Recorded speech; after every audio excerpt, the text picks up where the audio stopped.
Salut Bissam, bonjour les rôlistes, je suis Sébastien et aujourd'hui je vais répondre à une question qui avait été posée il y a pas mal de temps déjà par la boutique Le Rôliste sur son profil, sur son fil Facebook si vous voulez.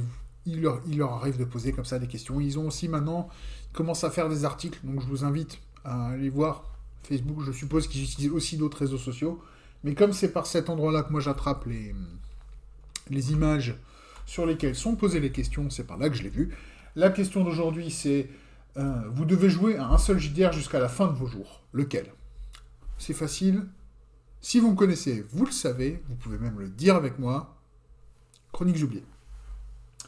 Pourquoi? Parce que Chroniques oubliées, c'est un jeu générique qui permet de jouer dans plein de settings, puisqu'il y a une version fantasy, il y a une version contemporaine qui couvre plein de possibilités, et il y a ensuite une version galactique qui couvre aussi pas mal de possibilités côté SF futuriste.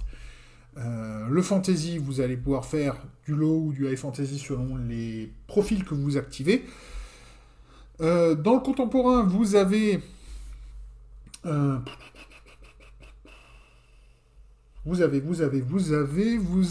attendre 30 secondes. Il va y avoir un petit fondu. Je reviens avec le bouquin là. Voilà les trois bouquins plus un petit bouquin en plus, qui est le recueil de scénarios de contemporains, que j'ai utilisé pour autre chose, voilà. Déjà, le format de ces bouquins est sympa, j'aime bien, c'est pratique.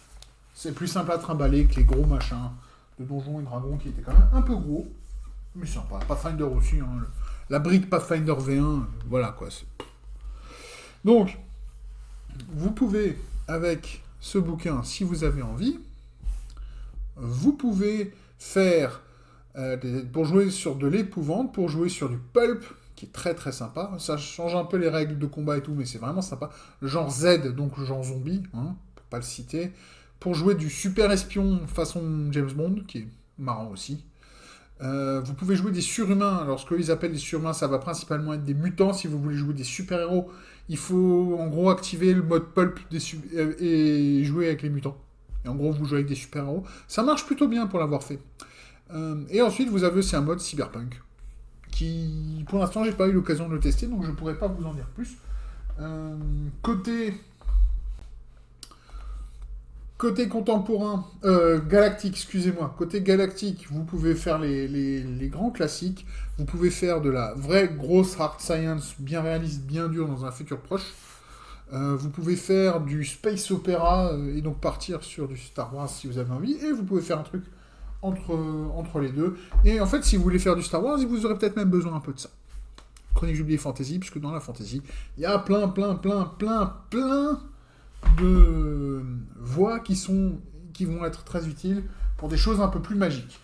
Sachant que très bientôt, il y a le financement participatif de la V2 de...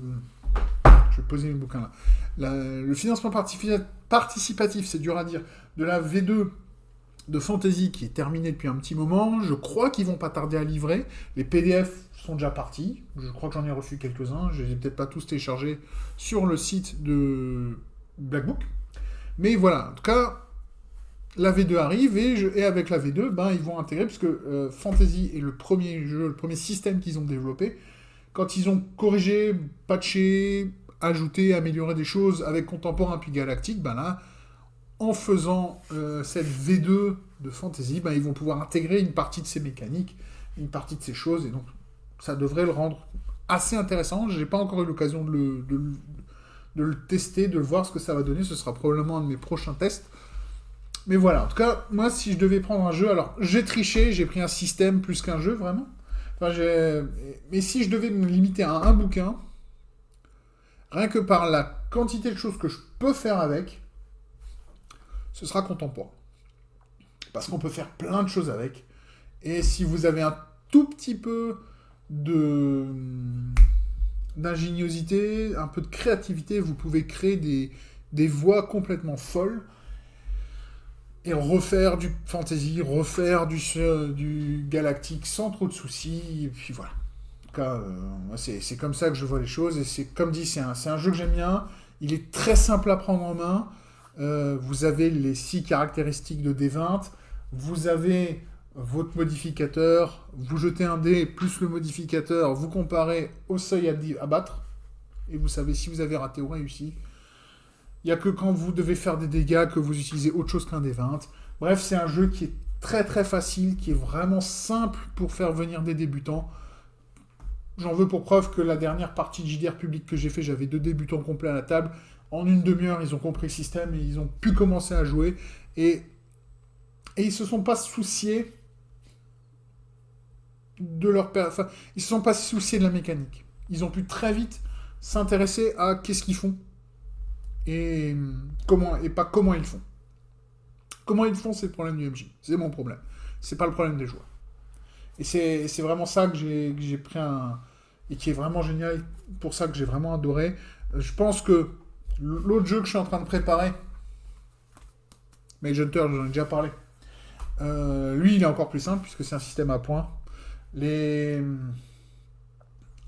Donc voilà, c'est encore plus simple, je pense, à intégrer.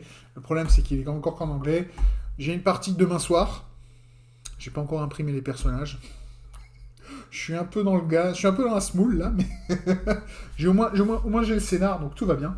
Mais voilà, les choses sont un peu compliquées, et donc on verra bien ce que ça donne. Mais bon, voilà, un peu de pression demain.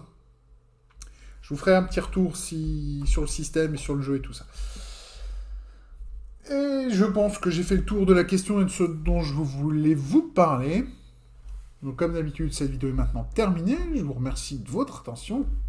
Je vous souhaite de trouver ce qui vous rend heureux. Et en attendant ma prochaine vidéo, qui sera donc vendredi matin pour la réponse à RPG Week, et ben, je vous dis à tous à la prochaine fois. Ou comme on dit chez moi, peace next to moule.